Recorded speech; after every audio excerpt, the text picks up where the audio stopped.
In mechanics of materials, we are interested in the internal force distribution everywhere on the section.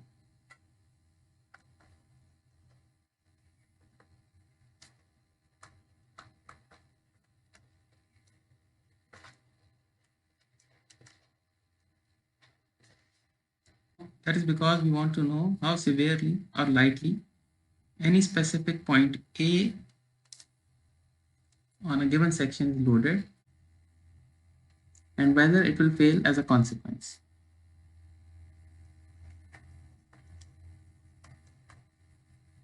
As a rule, we must anticipate the internal load distribution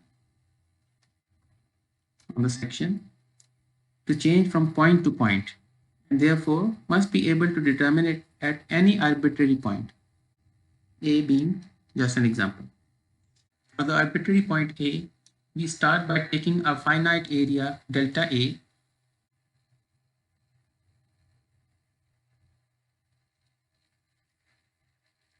with its centroid at A. Let us say that the resultant of force distribution acting on this area is delta FA and with a resultant couple moment of delta MA. Note that delta FA, delta FB, delta FC to delta Fn for n number of partitions, and delta MA, delta MB, delta MC up until delta MM on the section. They all add up to yield FR and MR, the resultants of the load distribution on the whole section. These. Now let delta A at point A approach 0 in the limit. We are making use of the continuum idealization here.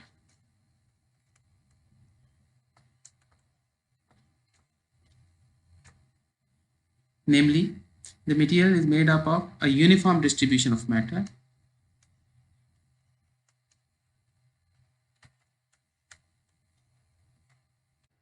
that is, it can be continuously subdivided into infinitesimal elements with properties remaining the same as in bulk material.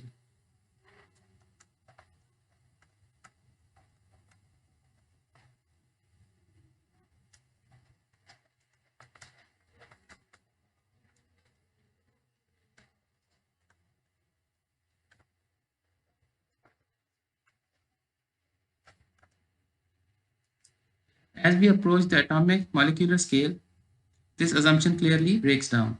But at larger scales, the assumption works and makes our life considerably easier than it would otherwise be.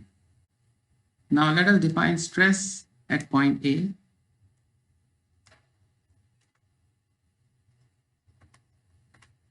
on the section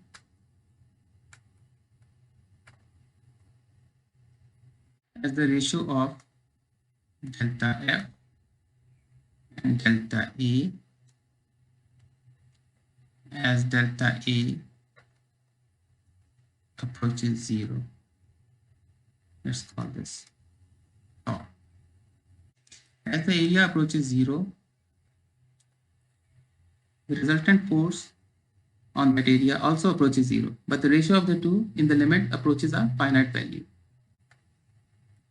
Of course, this becomes EF over EA, and this is the stress factor or traction.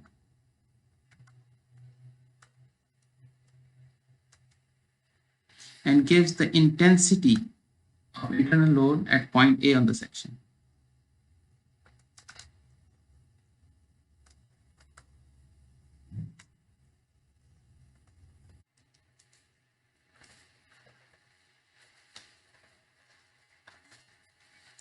The internal force resultant delta FA has thus been accounted for in the limit. What about the internal couple moment resultant delta MA in the limit as delta A approaches 0? Any continuous force distribution on this diminishing area must approach that of a parallel unidirectional distribution.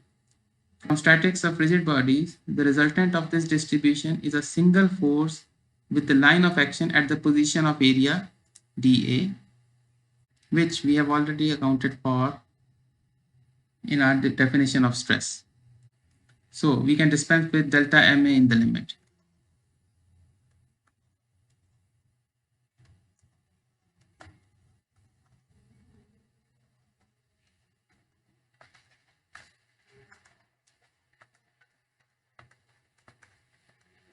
Now, if before taking the limit, delta FA is resolved into three orthogonal directions along the three orthogonal coordinate axes, so that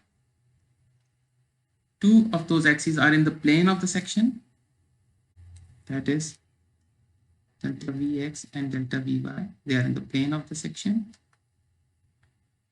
And the third is perpendicular to it, that is delta N, which is perpendicular to the section. Now, when we take the limit, we get a normal stress component and two shear stress components. These are scalar components of the stress vector at point A.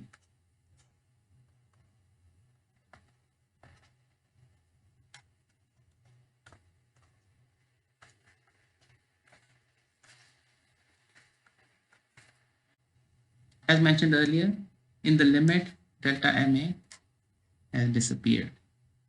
In equation form, sigma ZZ then is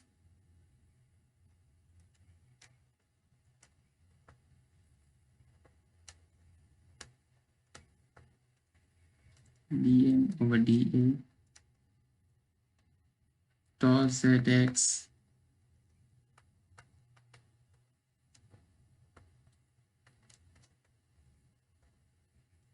is dVx over dA and tau Zx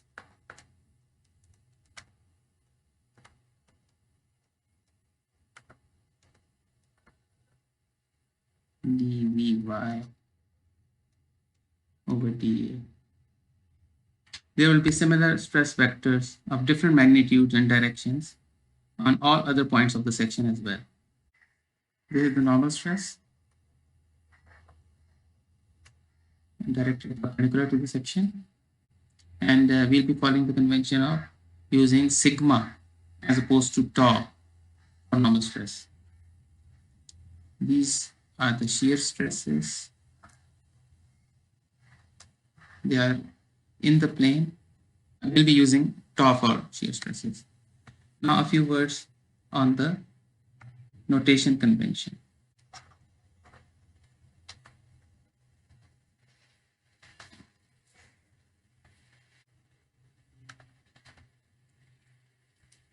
The first subscript indicates the plane on which the stress acts. The second subscript indicates the direction of the stress component.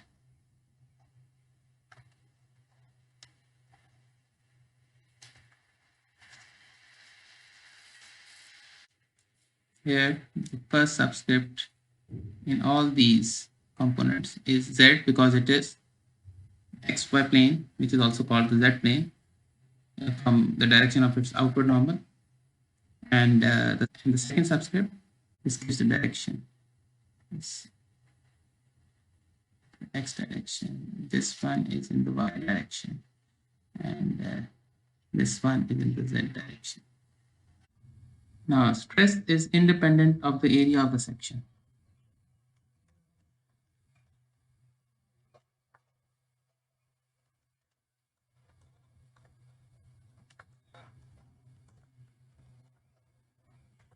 This makes it the standard measure to compare the intensity of loading at any point on the interface to the limiting values of strength of the material as obtained from material tests.